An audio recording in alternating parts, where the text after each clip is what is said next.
Good morning, and thank you for joining to this morning's web seminar featuring Dr. Brian Street. Your moderators for this morning are Dr. Peggy Albers and Dr. Dennis Odo, professors of language and literacy at Georgia State University in Atlanta, Georgia, USA, and me, Tuba Angay Crowder, language and literacy doctoral student at Georgia State University. We are joined by our other GCLR research team members, Christy Pace, Aram Cho, Ji-Hei Shin, Sarah Turnbull, Jin Jiang, Mandy Sena, and Mi-Yang Pang, all doctoral students at Georgia State University.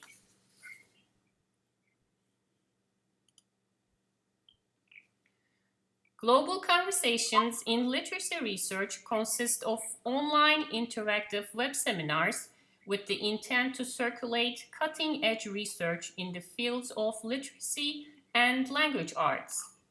GCLR, as a research project, seeks volunteers for our study of critical literacy professional development in online spaces. If you are willing to participate in a brief interview, please type your email address into the chat area, and a research team member will contact you within a few days to schedule an appointment. We also invite you to take our survey. The link is located on the GCLR website. The data collected will provide important information for our understanding our research regarding web seminars and their impact on international literacy discussions.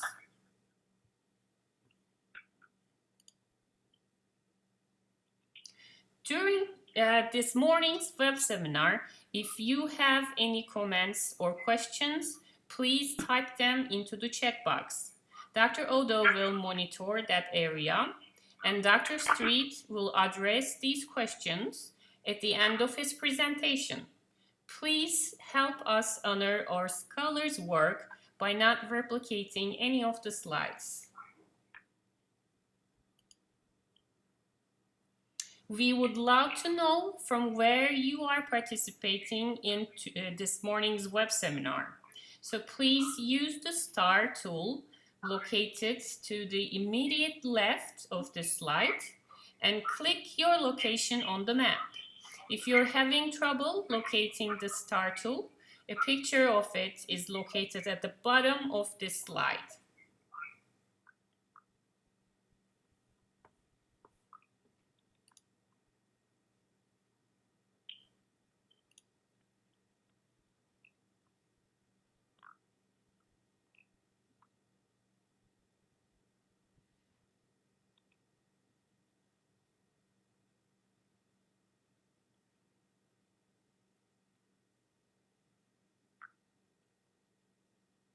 So yeah, we have different contents.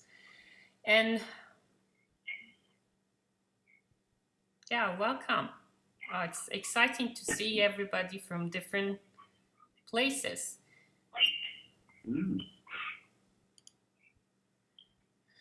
We are also interested in how many GCLR web seminars you have attended.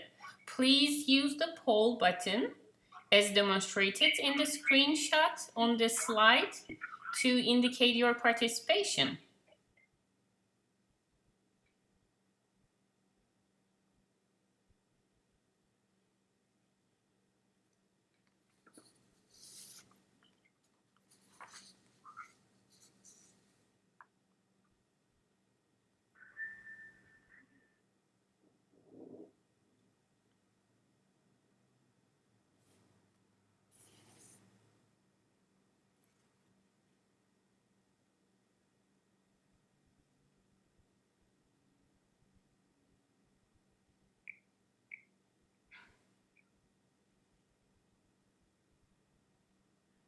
I think everybody participated. Thank you. This morning's web seminar features Dr. Brian Street and addresses the Letter Project, a training program that brings together ethnographic approaches to researching local literacies and educational approaches to learning and curriculum development in international spaces. The main focus of the Letter Project is to explore everyday literacy and numeracy in local communities using ethnographic-style methodologies to help literacy facilitators, teachers, learn about the existing community literacy and numeracy activities of each particular learning group, and to help the learners themselves to become more aware of what they do and feel about literacy and numeracy. Dr. Brian Street is Professor Emeritus of Language in Education at King's College, London, England, and he is the Visiting Professor of Education in the Graduate School of Education, University of Pennsylvania, USA. He has a long-standing commitment to linking ethnographic style research on the cultural dimensions of language and literacy with contemporary practice in education and in development.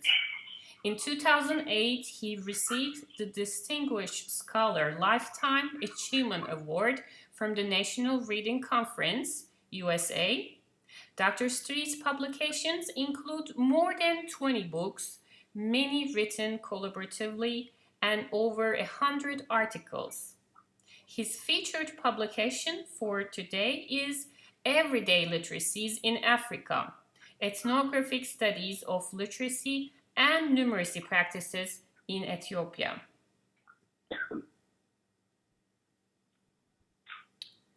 At this time, please join me in welcoming Dr. Streets and his presentation entitled The Letter Project, Learning for Empowerment Through Training in Ethnographic Research.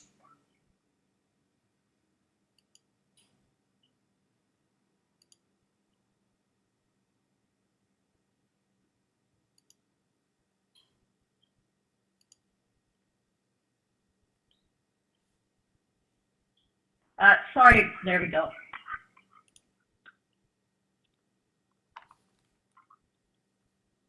You're on, Brian. Good, thank you very much for this opportunity. There's lots of international experience coming in here, so I look forward to hearing what people have to say from different countries. Shall I start going through the PowerPoint? Yes, that's great. Thanks, Brian. Okay, so where's it gone? The little arrow is right above where it's the recording button. Just got there. Okay, let me start with the story of the turtle and the fish, and I'll come on to the academic and research points in a moment. So there's a Buddhist website that has the story of the turtle and the fish, and their aim is to illustrate the era of ethnocentrism. There was once a turtle who lived in a lake with a group of fish. One day the turtle went for a walk on dry land. He was away from the lake for a few weeks, and when he returned he met some of the fish, and they asked him, "Mr. Turtle, hello, how are you? We haven't seen you for a few weeks, where have you been?" And the turtle said, "I was up on dry land. I've been spending some time on dry land. I presented some of this material in Brazil a little while back, and one of the people in the audience went up to the blackboard and wrote, and you can see in Portuguese, Brazilian, terra, dry land, terra seca. And where have you been?" says the turtle up there. And the fish were puzzled. "What's dry land?" They said, "What are you talking about? What is this thing? Is it wet?" "No." "Is it cool and refreshing?" "No, it's not." Does it have waves and ripples? No, it doesn't have waves and ripples. Can you swim in it? No. So said the fish, hang on, it's not wet, it's not cool, there are no waves, and you can't swim in it. This dry land of yours must be completely non-existent, just an imaginary thing, it's not real at all. And the turtle said, what? Maybe. And he left the fish and went for another walk on dry land. In another version, he said, don't tell us what it isn't. The fish said, don't tell us what it isn't, tell us what it is. I can't, said the turtle, I don't have a language to describe it. So if we think about that in terms of our attempt to understand literacy or literacies in the plural global world. So off we go out into the different spaces where people engage with literacy, and we come back and the fish say, you know, is it phonics? Do they do it in this way and write on that page? No, it doesn't seem to be like that. Well, must be a myth image. So there's a deep theoretical debate underlying that issue, which I refer to as literacy as social practice. The dominant model probably in the schools context thinks of literacy as a skill to be learned, decoding, phonographic stuff. The moment we think of it as a social practice, we can begin to recognize variation. So for instance, in the field work I did in Iran, I identified a range of local literacies. There were traders buying and selling fruits using bits of paper and checks. There was a religious school, Quranic school, and the Shah had started a state school. But apart from the state school, most of it wouldn't have been recognized in any tests or evaluations that had been done as literacy at all. In fact, people themselves often didn't assume what they were doing was literacy. So I've made a distinction here. We start with a theoretical level and we'll move into the practice, between what I term autonomous and ideological models. An autonomous model of literacy is a model, is an assumption, a set of conceptual ideas that help frame how we understand things, the sort of anthropological use of model. So an autonomous model is a set of assumptions that literacy is autonomous of social context. It's a set of skills which operate across those contexts. You teach them to people. Then they go out into the environment, into the social and cultural world. But the literacy is separate from those, it comes first. And I contrasted that with what I term an ideological model, not just a cultural model, which obviously follows as a critique of the autonomous model, but an ideological model, because not only are the different conceptions of literacy culturally based, they're also based in power relations. In fact, the autonomous model is one of the most powerful ideological models because it claims its view of literacy is the only one, and anything else is illiterate. That is highly ideological. I can come back to these things later. In trying to look on the ground, well, what's going on in an ethnographic way, I came to a distinction between events and practices. So you could look at an event, somebody is recording the number of apples that they're selling to the trader, but we don't yet know, and we don't speak the language, we haven't listened in, what's going on, what's it part of?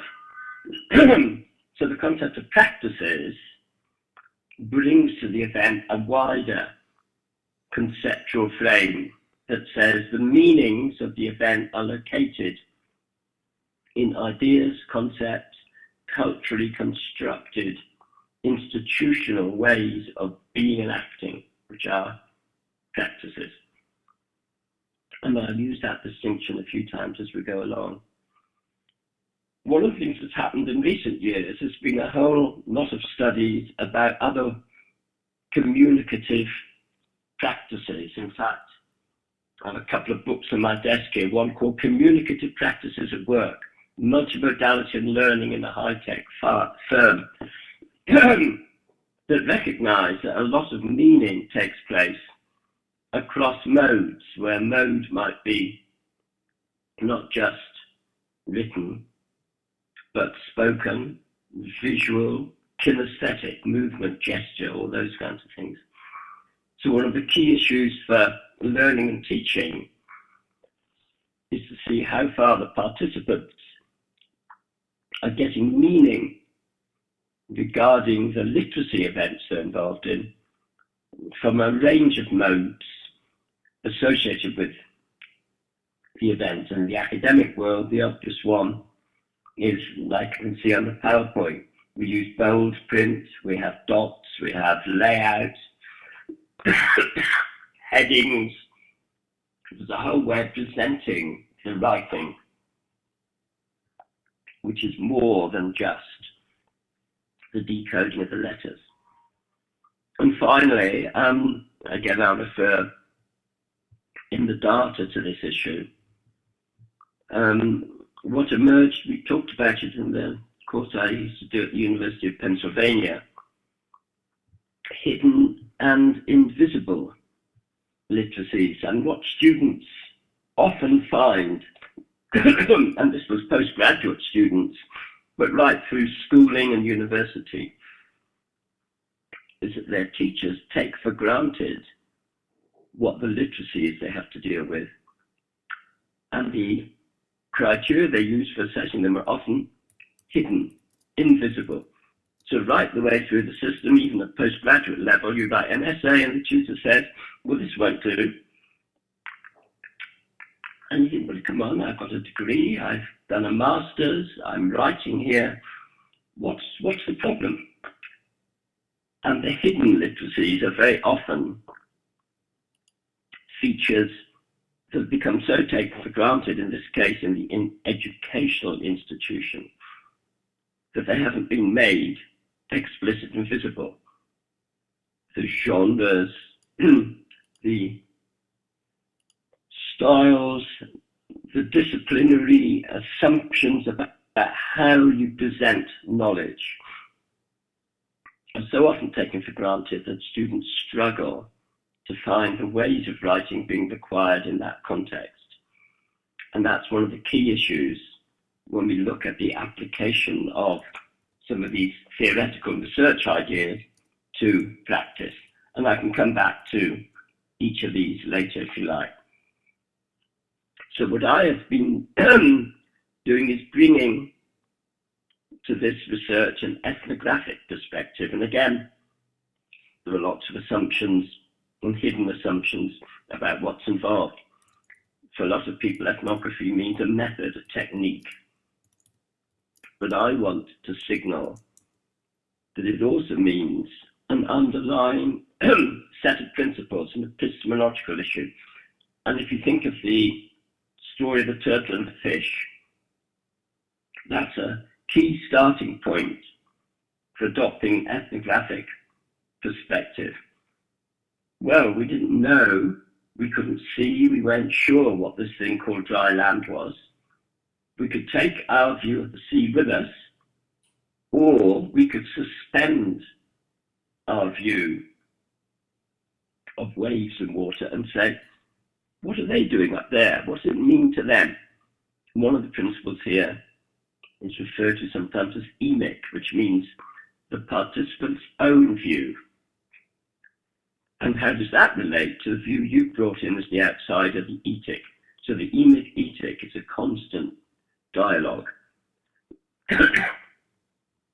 Reflexivity has become a key issue in doing ethnography, which means the importance for the ethnographer of recognizing where they have come from and how that might be affecting their accounts. You never overcome this into some perfect science moment It's always an interaction. The views you bring, the etic, then bounce off the emic views of the locals, and you come up with an account that readers can then look at and make their own minds up. So reflexivity is a continuous process. And suddenly it's dialogic. You're not sitting there like a scientist, simply photographing other people's activity. You're in dialogue with them. And then the word practices, I've already mentioned a couple of times, I think is a useful conceptual issue that means more than just what you can see. It refers to the underlying concept of epistemological frames that make sense, that help you to make sense of what you're doing. The methods, usually in ethnography, involve observation, maybe taking photographs, asking questions, using field notes. But the primary thing is the underlying principles. So I was asked to apply some of these ideas to a project that was going on in India, and it's already been briefly mentioned.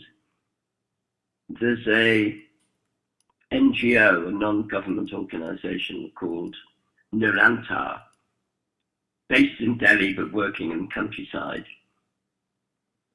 that was working to help women in particular in poorer areas to develop literacy. And the people running the project were training literacy teachers to help go out into the country and teach women. But what they began to find is that some of these teachers that they were trained began to adopt what I might call an autonomous model, a kind of dominant ideological view that somehow these women they were teaching were backward, illiterate, stupid. I went to some of the classes, and there was very much that sense that the students were seen, if they didn't have literacy, they must be backward and stupid. So they asked me to come in with this ethnographic perspective, and I went down, we'll see in a minute, some photographs of Makerere, which is sort of south of Delhi, in the middle of India, to see what was going on, to talk with the various participants, and begin to build up a methodological and theoretical frame for how one might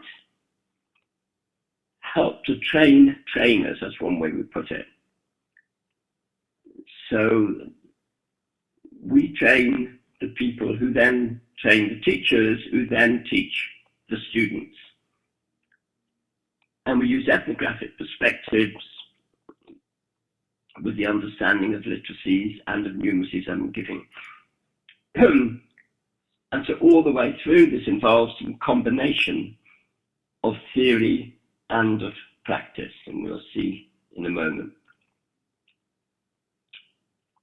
So in the project, there were the learners in context, so for instance, rural women in Makerere, then the people who teach them, then the trainers who teach those teachers, then the tutors who train the trainers, and I was involved in that, and then there's a whole lot of research and publications, so lots of levels going on in this project. And we gradually developed this approach, which said, okay, let's start in training the trainers, get say 20, 25 trainers together for a week. And we'll deal with some of the issues involved in ethnographic approaches to literacy and to numeracy of the kind I've been describing. Then the participants went away to their own countries. In the case of this workshop, people had come from India, Nepal, Bangladesh, Pakistan. And when they were back in their own country, they would follow through some of the implications of an ethnographic perspective. Then they'd come to the second workshop and report to each other on how that view had affected how they worked with local people in literacy and numeracy. Then after those discussions, they go away again and begin to think of how they could develop guidelines for creating a curriculum for literacy teaching. And in the third workshop, a lot of time is spent looking at that, not a narrow, top-down curriculum, but socially sensitive approaches to how one might help learners to engage in some data, some interaction, some approaches to how we learn literacy and numeracy. And this is mainly has been done with adult learners and trainers of adults. So following the India project, and the program was begun in Ethiopia with 3 workshops, and that's the one that we have the book Everyday Literacies in Africa for, with Makerere, George Openjuru from Uganda, and then we went to Uganda where he was based and did one there, and we're now planning in these other countries to do these programs. So now let's look at what it looked like on the ground. So here we are in Makerere. We were in the workshop and we came out, and one of the women walked up to a wall and started showing us some writing. She wasn't doing the writing herself, she was showing us some Hindi writing. And then maybe, I'm sure there were people there on this global communication who could read that. And that translation is Happy Diwali, like in England we might say Happy Christmas. And there's this woman pointing to that. Each of these pictures raises an issue, so you might want to think as you look at each one, what's the issue here? So I would say the issue in this one is the issue of the surface on which we write. The dominant model tends to require that writing is done in certain kinds of textbook, on certain kinds of paper. You sit in lots of classrooms and there's nothing on the walls, nothing else around. And yet in much of the world, people write on the surfaces around them just like this. So we'll keep an eye out for that as we go through. So here we are inside the workshop, and there were trainers being brought from England and places. But the first issue was, okay, well, you know the local language and script, and I don't. So let's not start with me teaching them, let's start with you teaching me. So teach me how to write my name, Brian. So they're the Hindi characters for Brian. I say I come from a town in England called Brighton. Brian and Brighton sound a bit similar. How does the orthography work? So they then teach me how to write Brighton. So I can now write 2 words and about 5 different signs, script items. So they are showing me, and that's a key issue in this approach to learning and teaching. It works both ways. We mentioned a few times that it's not just about literacy, it's also about numeracy. And numeracy is even more, I think, stuck in a dominant model, the autonomous model that says these people are innumerate, backward, stupid. So ethnographic perspective, let's just hang on. What are they doing? Well, they're growing crops. They then sell crops to other people. How do they do that? Here we have an example. They get a container, they put some of the crop in, and they may sell that much of the crop for a certain price. So there's quite a bit of numeracy going on. It may not look like the formal features of numeracy in a Western school, but actually just like the literacy practices locally, the numeracy practices are a key part of local life. And here we have, I took a photograph of a calendar in someone's house. Here we have lots of numbers. We have Hindi script and Roman script. We have writing. We have a whole mix of features, these things going on in people's houses. And then we moved to Ethiopia. And here we are.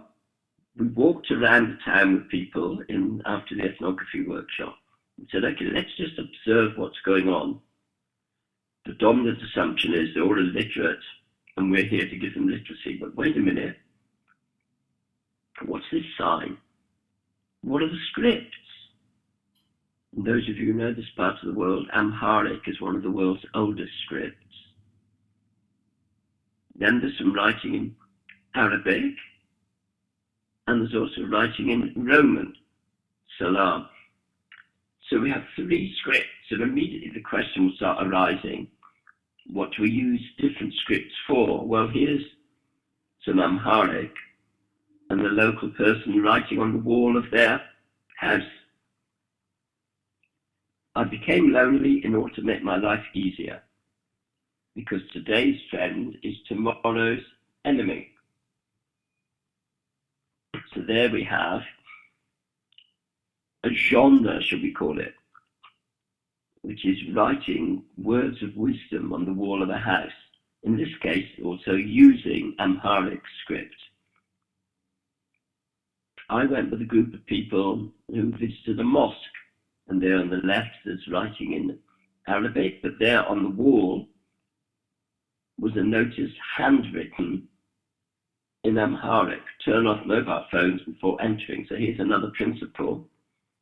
Some writing is done on the computer or typewriter, and some is done in handwriting. Some is done in one language, Arabic, some is done in another language, Amharic. And here's a notice for 3 scripts and languages. And this is one of the main uses of those languages and scripts for religious texts.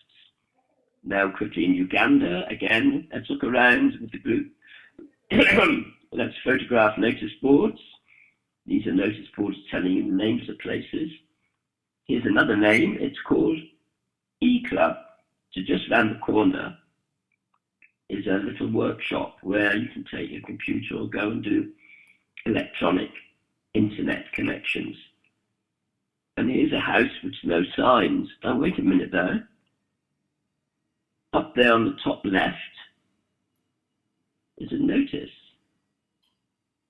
It was actually put there by the people who built the gate.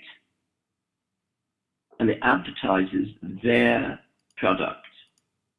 If you want a gate that will keep burglars out, get in touch with us and we'll provide you with one.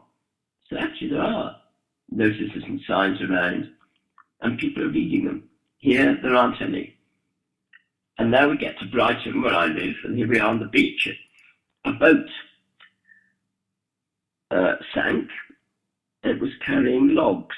So what do people on the beach do with all these planks of wood? They might build a little teepee here, or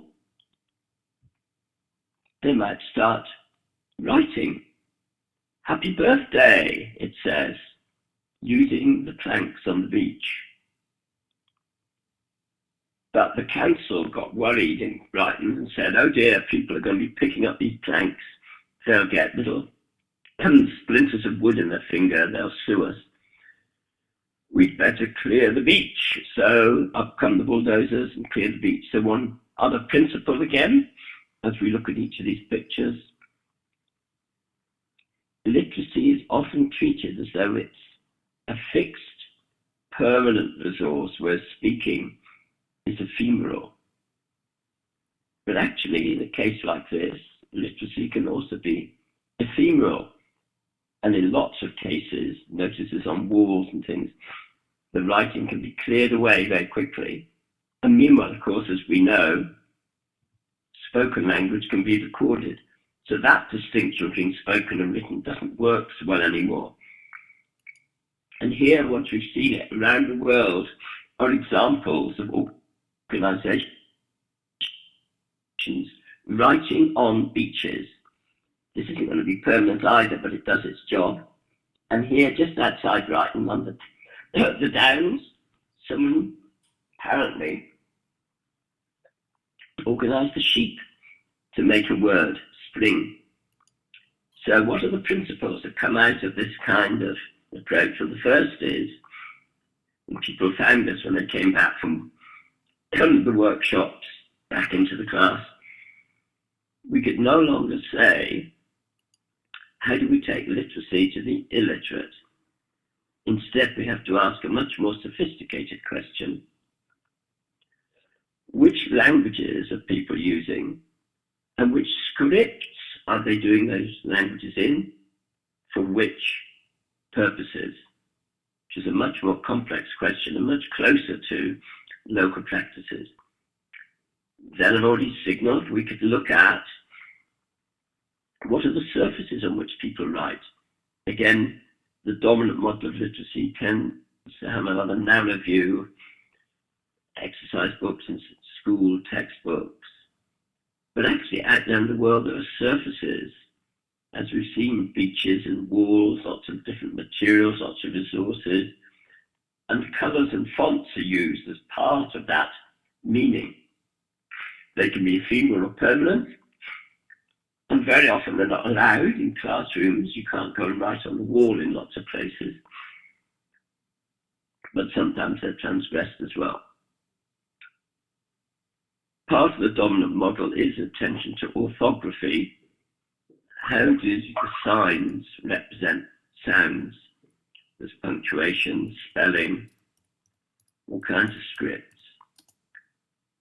Once you start going into that and looking at the local practices, that's much more complex than a simple single set of rules. I've mentioned modality, different modes, written modes, visual, spoken, gesture. And I've introduced here the concept of genre. So different ways of presenting, communicating knowledge and information. Maybe using notices, books, messages, instructions, signs, no notices. And we need to understand then not only the orthographic principles, but the genres that people are communicating in. So why do we need to know all this? Back to the turtle and the fish. Because actually we need to listen to others. And that's sometimes difficult as teachers because the assumption is they don't know and we do. But in these adult literacy situations, that just isn't true. They know quite a lot. And one of the books on the list is called Hidden Literacies, which Rafat Nabi's written in Pakistan. And she found the same. People would say, we are not literate. And when she looked more closely, they were writing lists of the food, the shopping. Yeah, but this doesn't count as literacy, they would say. Well, no. So if you listen and take account of the emic perspective, you may find a lot more literacy going on using ethnographic principles than a dominant school model might do. So I conclude with some of the language for describing this. We can impose an outside view, or we can work with a local view. The metaphors for the outside view are, for instance, Paolo Freire talked about this, fill empty vessels as though the people we're teaching, the so-called illiterates, were empty vessels and we had to pour the literacy in. Or another model, another metaphor that's used is banking. Here, these empty spaces, we will fill them. The alternative metaphors are we build on what people already know. We bridge between what they know and what we know, and moving backwards and forwards. The metaphor scaffolding can be quite helpful in the building world. So you're doing things on the building, you put some pipes and stairs outside the building, and you move around on these as you help move in and out. You bridge the local situation, the building, and what you're bringing from outside. And you bring out the hidden and invisible literacies that people are engaged with. That involves quite a different pedagogic and theoretical framework than a dominant model that assumes that all you're doing is filling empty vessels. So that, I think, is a way of bringing together the theory and the research I've been talking about with the actual practice of teaching. So now I look forward to your opportunity to chat and ask questions and discuss further. Thank you.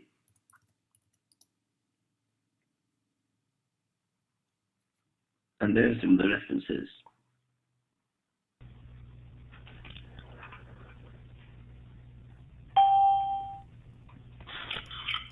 Thank you, Dr. Street, for your insightful and engaging presentation. We now invite Dr. Street to respond to the questions that participants have generated across the presentation. Please continue typing your questions in the question and answer session facilitated by Dr. Odo. Thanks very much, Tiba. So I did collect quite a few interesting questions were generated through the course of the presentation, and I'll go ahead and share them with you now, Dr. Street, and you can sort of share your thoughts on these questions. The first one comes from Cindy Fujimoto, and she asks, she says, I think that it is what is challenging with literacy, the invisible or hidden literacies. She asks, or she comments rather, educators tend to view it from the dominant definition. What is visible? For example, letters, words, text, and numbers. How do we expand this definition of literacy, and how do we get society to value it? She asks. Yes. Well, one area to work with is teachers. Well, okay, let's start with the society. One of the things Rafat Nabi found, that blue book on the right-hand side on the picture there, Hidden Literacies. So she lived in Karachi in Pakistan. She was running literacy programs. She talked with people who helped do the food and the cooking in her parents' house. And she noticed on the kitchen wall that they would write a list of the days of the week and the names of the people in the house. And then in the little boxes, she would put it in the book. They would put the names of the food for each person on each day. And Rafat would say to them, wow, you're really into literacy. And there is, oh no, ma'am, we are not literate like you. Because the word literacy appeared to be reserved for high-level schooled activity. So one of the first moves was, in relation to your question, to help local people to recognize the value of what they're already doing. So Rafat started talking to people, the barra boy, the people who worked in the kitchen, people in shops, about their literacy practices, and help them to see they were actually already engaged in quite sophisticated uses of reading and writing, and of course multimodality. So now we transfer that into the classroom.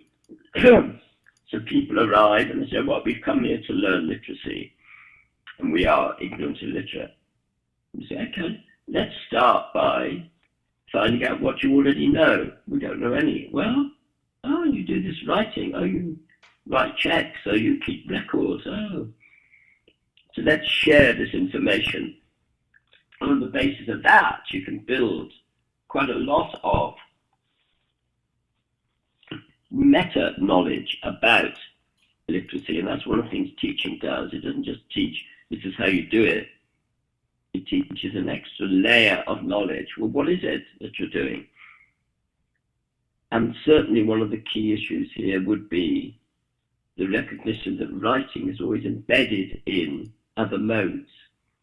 So that picture we have up on the front at the moment has a variety of complex modal features. It has colour for the thank you and for my name, inverted commas, layout, pictures on the left, pictures of books on the right. You start looking at that. How do we make sense of that text? And the answer has to be by a combination of modes, of which orthographic deconstruction is only one element. And that's one of the dangers if the dominant model only does narrow phonic or deconstruction. People won't actually be able to handle the complexity of these kinds of multimodal texts. So that's the link, I think, between the theory and the practice. Great, thank you. I have a second question here that might kind of relate to some of the themes, but I think it's an interesting question. I'd be interested to hear your thoughts on it. This comes from Lena Trigos, and she says, Dr. Street, what do you think about the international tests such as PISA, which try to assess through an autonomous model the literacy, quote-unquote, skills of children in developing countries in order to suggest certain policies? I've just written a paper on this year. There were 3 different international reports on how to measure literacy. One was PISA, and that's for children, people under 15. One was PIAC, P-I-A-A-C, which was doing the same thing for adults. And one was the GMR, the Global Monitoring Report, which UNESCO does, which attempted to do international comparisons. And there's a huge vested interest if a country can demonstrate that it has moved up the layers in these tests, then they can persuade commercial investors to put more money into the country, because the investors will get returns because there'll be more literate people around, supposedly. So it's a very big ideological and political game. So you can't just go and say to them, abandon this and go for more local complexity, because there are too many vested interests. And they do have an argument as well, which we have to listen to. So when we talk in this country, in England, where I'm living, with the acronym DFID, Department for International Development. And they are sort of aware of some of these issues we're raising, but they say, look, the problem is, if we were to follow this route that you're going down in this ethnographic perspectives, where will it stop? Every little village and town has got its own way of doing things. Our job is to help the central state to up its figures, to have more literacy, and to be geared to the commercial developments that are needed. So there needs to be a dialogue. So I don't want to just present this as a let's slag off PISA, PIAC, GMR, DFID, and all the rest of them. Let's talk with each other and work out programs, and that's what the letter program's been doing. The Ethiopia program was funded by Southeast Asia funding body with lots of different countries and United Nations. Similarly, Uganda and the one in India. But in each case, the NGOs are trying also to keep mostly independent, because they get sucked in too strongly to the Department of Education or Department of Development. They could finish up in this narrow measurement scheme and miss the ethnography. If they go too far in the ethnographic direction, then the political groups will say, we can't cope with this, we need some kind of patterns, some centralization. So it's an ongoing argument rather than a final position on either side. That would be the short story, but I could let you have the paper I've just done that tries to bring some of this together on PIAC, PISA, GMR. Yeah, that's great. That would be, I think, a really helpful resource. Thanks. So my next question comes from, my next question is from Kathy Godfrey. And Kathy asks, I wonder how the teachers responded to the attempt to get them to move beyond autonomous approaches to literacy. What were the tensions, and how were those tensions resolved or addressed? Yes, very good question. And the answer, of course, is it's not fixed and final. There are lots of different things going on. So in Ethiopia, we were down in the south, a little town, and we have people from all over the country, a lot of whom were expecting to be told how to do decoding of letters. So on the first day, we talked a bit about ethnographic perspectives. And then we said, right, let's on the second day go out in small groups, 4 to 5. Let's try to get a language and literacy mix in each group so that you can recognize what you see out there. And we spent the next day out on the streets. And you've seen some of the photographs that came from that. So then they look at those pictures, and when we came back in, each of the teams would have a meeting together to discuss what they had seen. That would be a good example. So what's going on here? Which script is being used for which purpose? And one group found that the Arabic script was being used not only for religious purposes, but also in some shops that were selling goods that had been delivered from Arabic countries. So they reported on that. Another group reported on the church. Another group reported on the mosque. Another group reported we saw the hairdresser. And getting people to do these reports to each other opened up that issue. It was much harder for anyone to say, but all I want to do is know how to unpack salam. Write it down. Yeah, but which language is being used? And which script is being used? And which purposes it's being used for?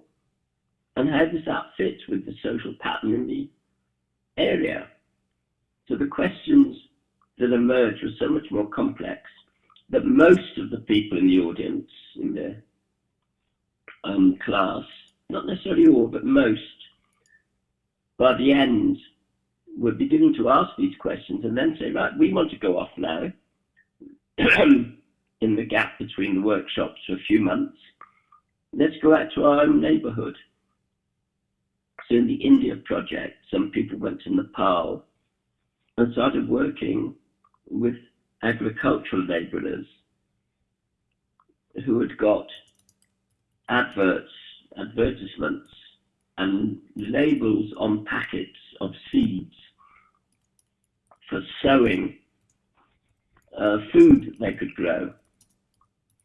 So they began to note the literacy involved and its link with social practices.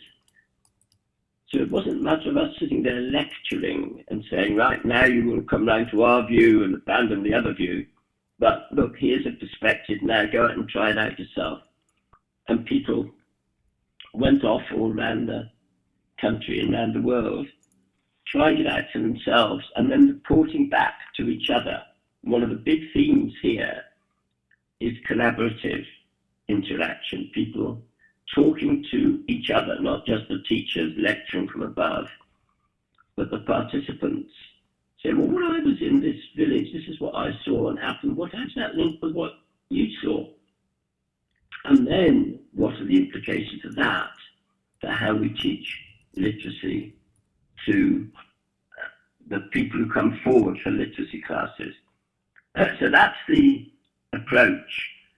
And yes, we could describe a variety of different views and perspectives amongst the participants. In Ethiopia, we did have a session which the minister came along to and said, oh, I'll see if I can build this into my programs. And that's one way of talking to ministers rather than just sitting around a desk with them, get them to come along and watch what's happening and listen to the local people talk. So it's an ongoing process. It doesn't finish. It's always moving. But that would be the process that I would favour, and rather than the dominant model. Yeah. Great. I have time, I think, for one more question. And this question kind of touches on some themes you've already raised, but I think it's worthwhile circling back to. This one comes from Jessica Tapia. And Jessica asks, if students are interested in achieving academic literacy, shouldn't instructors support that? I understand that they have some sort of literacy and that we should support that literacy and use it to support literacy, but isn't it also important to value academic literacy? Any thoughts or comments you'd like to share on that, Dr. Street? Yes, one of my colleagues at King's College, Ursula Wingate, has been looking at what we've been doing and seeing how it relates to what she's been doing in supporting student writing in the university. And she says, well, it's not enough to assume that we will help these students with transformation, is the word that some people have used. She says in their first year, students in the university, they've done schoolwork, they've passed exams, they know some academic writing. They now want to know how to do the academic writing required at the university. And she says, I'll help them to do it. So she wrote an article, which I can also send you, called The Best of Both Worlds, in which she says, yes, these ideas about literacy as social practice are important, we should take account of them, and there's some transformation involved, but we do also have to build on what people already know, help their confidence when they come in, so that they already have some academic writing skill. Let's recognize that, demonstrate to them what it is they've got, make it visible, and then say, look, you are now doing a degree in physics. Your tutor may require more than what you've done at A level at your school. So we will help you to develop the new academic literacy practices that the institution requires. So her phrase, the best of both worlds, I think answers your question about how we combine this research I've been talking about with being realistic in the practice.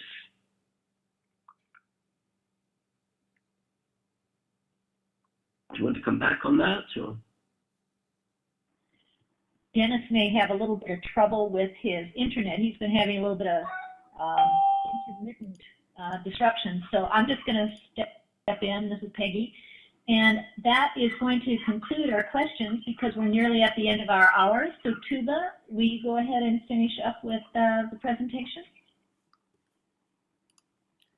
Thank you, Dr. Albers. Thank you again, Dr. Street, for your insights on this morning's literacy conversation. You have given us much to consider in the realm of literacy education. Thank you. It's been very interesting to talk to people. And I'll send you some of these references I've been referring to. Thank you. We would appreciate you taking a moment to type into the chat area one thought about this web seminar. Please help support the GCLR research project by taking the GCLR survey. The link is located on the homepage of the GCLR website. Your participation enables us to understand online spaces for critical talk and discussion about literacy issues. We are also in need of volunteers to participate in a 15 or 20-minute interview as part of the GCLR research study. If you are willing to participate, please type your name and email address into the chat area, and someone from the research team will contact you within a week to schedule an interview.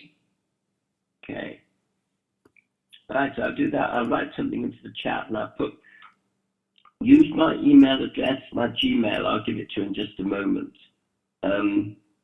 Rather than my King's one, which gets a bit cluttered. Thank you, Dr. Street. Tonight's this morning's web seminar marks the last in the 2013 and 2014 series. We want to thank all of our 2013 and 2014 speakers, and we appreciate that so many of you supported this project this year.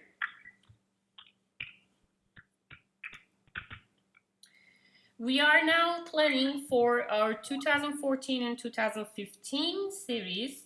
We have 4 confirmed speakers: Dr. Ken Highland, University of Hong Kong in October 2014. Dr. David Berliner from Arizona State University.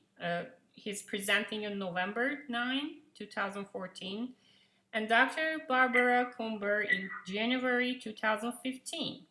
And Dr. Jackie Marsh on February 8, 2015. Please check our websites for updated information on our next year's series of speakers. And please share our project with others whom you think would be interested.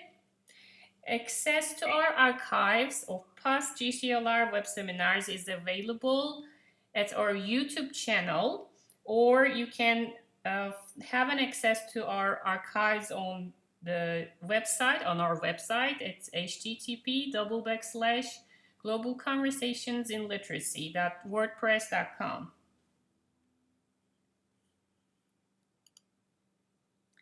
And on the behalf of the entire GCLR research team and me, Tuba Angar-Crowder, thank you for all sharing this hour with Dr. Brian Street.